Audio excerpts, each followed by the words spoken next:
Back with us now from Senate Agriculture, Senator Roger Marshall. Senator, it's great to have you in the show tonight. Your reaction to the IRS whistleblower hearing. It's damning evidence they're bringing of major political interference by Biden DOJ appointees to block the criminal probe into Hunter Biden. What did you make of it?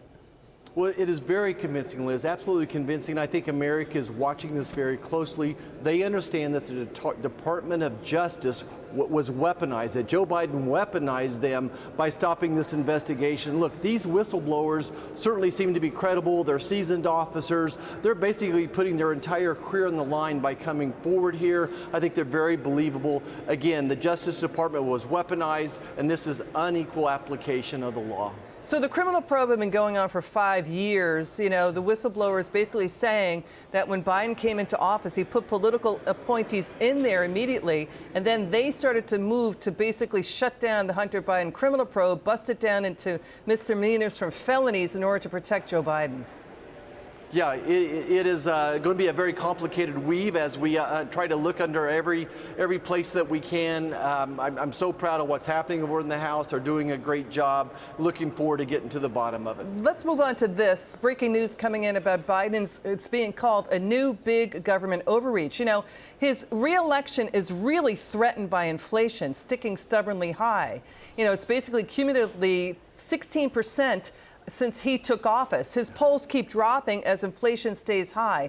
But now Biden wants to put 31 state attorneys general, the FTC, DOJ, USDA, even HUD to go after grocery stores and the meat industry over price gouging. How are they going to do that?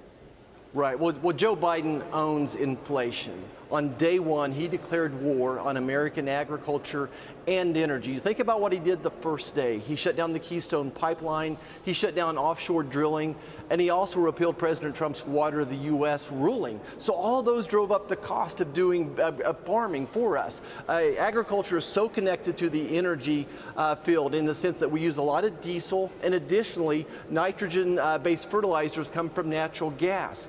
Then our supply chains were disrupted. He was paying people more to stay at home than to go to work, so our trucking industry was decimated. Still is having a hard time coming back.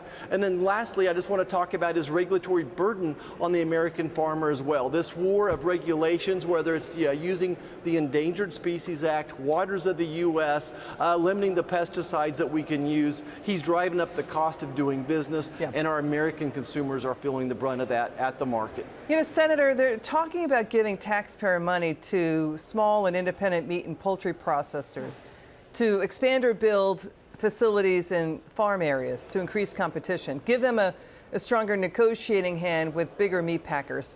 But there's this weird wrinkle, Senator. Roll Call is reporting that White House officials, when they were talking about this new plan with journalists, they told reporters, do not report our names. We can only be identified as, quote, senior administration officials. So, Senator, if it's so great, why didn't they want to be anywhere near it? Well, I guess it's not green enough, is it? Is that the problem here? Is that they don't like the belching from cattle? Look, you know, I don't know. But certainly we do need more competition, and I think there's some good ways to do that. And we have legislation that would roll back some regulations. The problem that we can't get more meat packers to grow is that the regulatory burden is just too much. So, for instance, our legislation would allow these small meat packers to sell meat across the state line using state inspection. So there's ways out there. Walmart is building their own packing plant there in Kansas now, so the market's going to respond to this.